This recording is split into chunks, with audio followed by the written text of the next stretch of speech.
2 weeks ago, 2 little babies died exactly the same way on the same day in 2 different states. One, a 6-month-old baby girl whose parents forgot to drop them off at daycare and drove straight to work, leaving the baby in the smeltering car for over 9 hours. A second 6-month-old, this time a boy, on the exact same day was left in the car after a neighbor was supposed to drop him off at his dad's. And then just last week, 2 little girl twins passed away together in a hot car after being left there for hours. Why?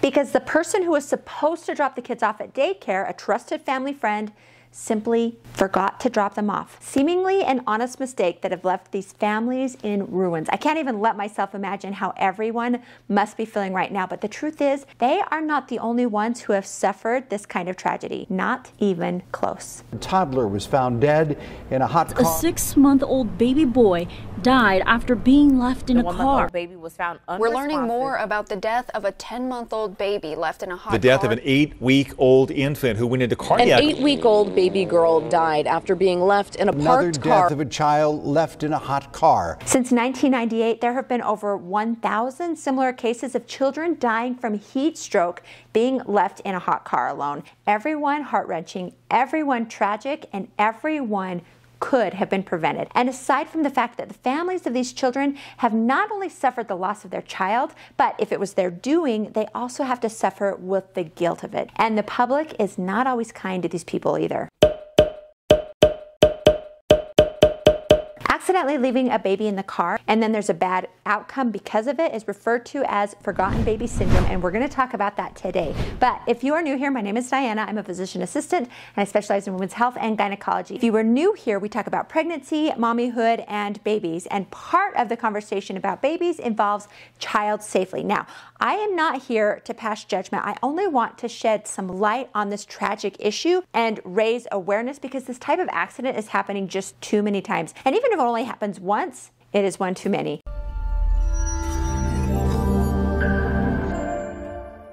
Now, if you look at this graph here, you can see that over 52% of child heat stroke deaths are due to kids being forgotten in the car. And out of those, 47% was when somebody forgot to drop the child off at daycare. Now, 25% is where kids have gained access to a car, so they got in the car by themselves, whether it be curiosity about the car or to read or hide or whatever, but then they are not able to get out. And then another 21% is where a caregiver knowingly made the decision to leave the child in the car to go somewhere, maybe an appointment, run to the store, go to the bar, a hookup, or drop something off at a friend's house. Now, I'm mainly going to talk about this section right here, forgetting that your baby is in the car, but I'm going to touch on the other two in a little bit. So why is this happening? And more importantly, why is this happening more now? Because 30 or 40 years ago, this hardly ever happened. So first off, if you look at the statistics of these deaths, they are mostly not happening to infants who come from homes of abuse or neglect. Most of the time, these infants are well loved and taken care of by responsible, compassionate, and loving adults. In only 7% of the time, drugs and alcohol were involved in the case. So how does a responsible, compassionate, caring parent or caregiver leave a child trapped in a car to die? Now, as you saw in the graph I just showed you,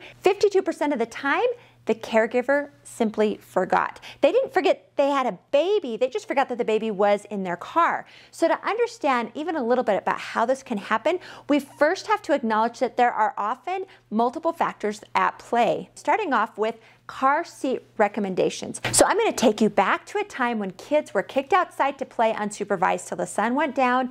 Kids never wore helmets or sunscreen, and if parents didn't have a car seat, no problem. Moms just held kids on their laps in the passenger seat. But then, back in the early 1980s, it was recommended that babies be secured in car seats. And in the 1990s, it was determined that car seats were not safe to be in the passenger seat because of the dangers to the infant if the airbag were to deploy. So car seats were moved to the back seat. And then back in 2002, the American Academy of Pediatrics recommended that infants under 12 months be placed in a rear rear-facing car seat. And then in 2012, the age for rear-facing infants recommendation was moved from 12 to 24 months. So not only are parents not holding their babies in their car, but the infants are now in the back seat and turned around. So now when you look in your rearview mirror, you're no longer seeing your beautiful baby. You are seeing the back of a car seat, which looks the same whether there's a baby in it or not. And it's what you see every time you look in the mirror. And when that happens over and over,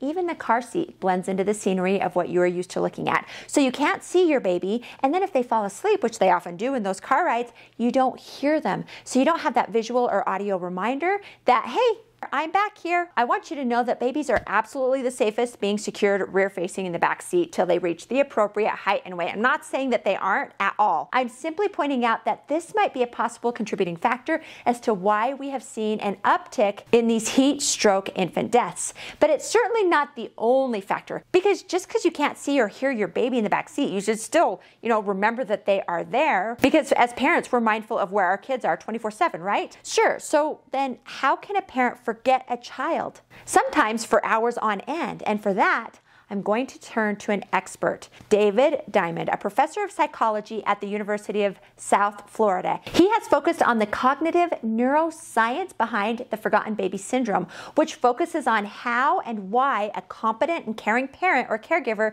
can forget their child is in the car. His theory is that there is a failure of the memory system, meaning basically that there are two types of memory systems: the prospective memory, which involves remembering to complete the tasks that are out of your normal ordinary routine.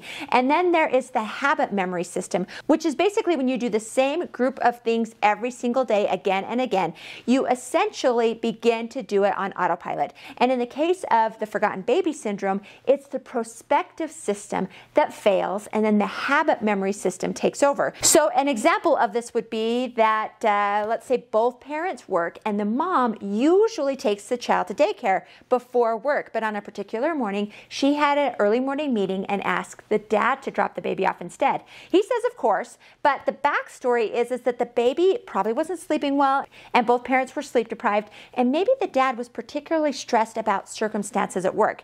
But anyways, he puts the baby in his car and drives off. Now this is where things go wrong. He pulls out of his driveway and his autopilot or habit system takes over. He could drive right to work, either thinking that he already did take the baby to daycare or forgetting that he needed to be taking the baby to daycare in the first place. He parks the car, heads into the office without even thinking a thing of it. Now this scenario that I described was not made up. This was actually what happened to Miles Harrison, a very successful businessman from Virginia back in 2008. He left his 21-month-old child in the car for 9 hours before realizing that he hadn't taken him to daycare like he thought he had. In many cases, the caregiver is so convinced they dropped the baby off at daycare that they don't realize their mistake until they return later to pick the child up, only to discover that the baby was never dropped off. If your child attends daycare, ask the daycare to always call you if the child does not arrive. A simple phone call or text saying, hey, your kid didn't arrive, weren't they supposed to, might very easily prevent some of these tragic deaths. So what happens when the car is turned off and a baby is left in the car?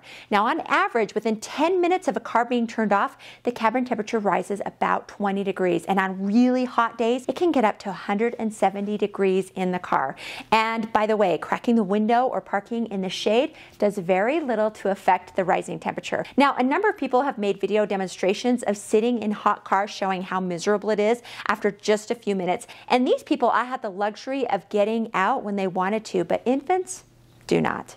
20 minutes altogether, and I'm feeling it. It is rough in here. In just 10 quick minutes, I have sweat pouring down my forehead, my undershirt's soaking wet. I have sweat dripping down my legs, my socks soaking wet. I'm breathing heavy. It is way too...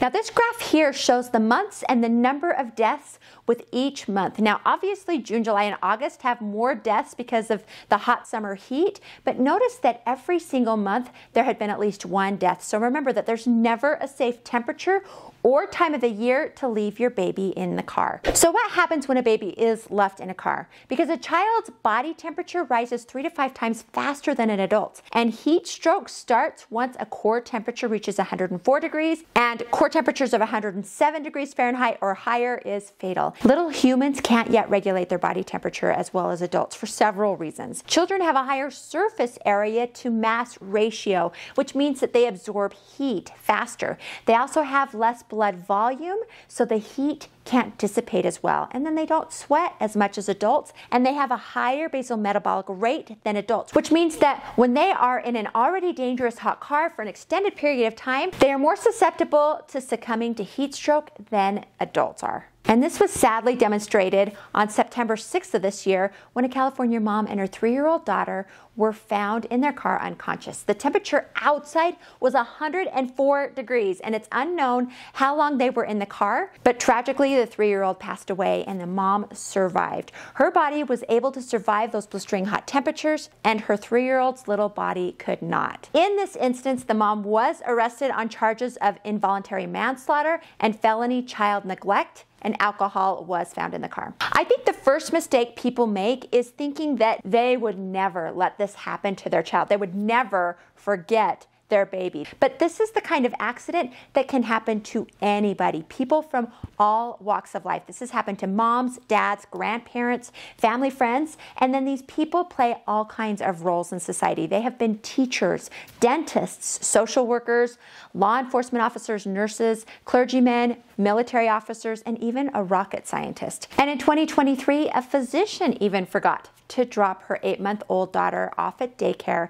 and the child was in the car for 10 hours before the physician realized her mistake. And sadly, when the infant was found, she had passed away. Now, how to prevent this? First off, don't ever be so arrogant as to simply say, oh, I would never forget my baby. Instead, have a mindset of, okay, how can I make sure that this never happens to my child? So first and foremost, just have a rule that no matter what, never make a conscious decision to leave the baby in the car. There have been many cases of parents and caregivers who have left their babies in the car because they were asleep and they didn't want to wake them by bringing them inside. Just a month ago in Arizona, a father made the heartbreaking decision to leave his 2-year-old baby in the car while she was napping. Thinking it would be safe, he left the car running with the air conditioning on and went inside his home.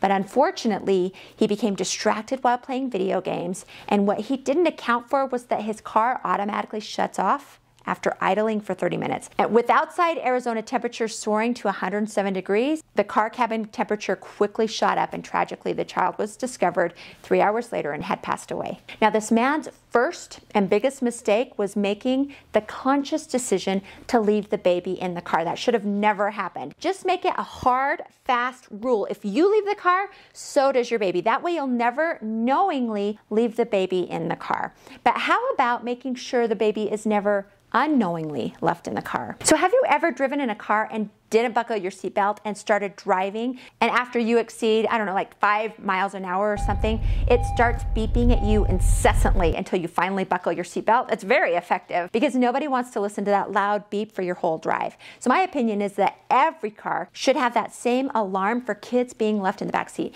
Now, my newest car senses extra weight in the back seat, and when I turn my key off, it beeps and gives me a little warning reminding me to check the back seat. And that is helpful. And a lot of car manufacturers are already starting to add this feature to their new cars. But if purchasing a brand new car isn't an option, what else can you do to help prevent this type of accident? So for starters, you can place your cell phone or your purse in the back seat next to the car seat to help you make a habit of always checking the back seat before leaving your car. Now, I am not suggesting in any way at all that you care more about your phone or your purse than you do your kid, obviously. But what you're doing is you are creating a pattern and habit that will help prevent a tragedy from happening. Now, when there is anything out of the normal routine going on in your day, where a baby is going to be dropped off by somebody different or at a different time, or like anything different, a simple text or call, hey, did the baby make it to daycare okay? Or hey, did the drop off go smoothly? Like whatever. You're not saying,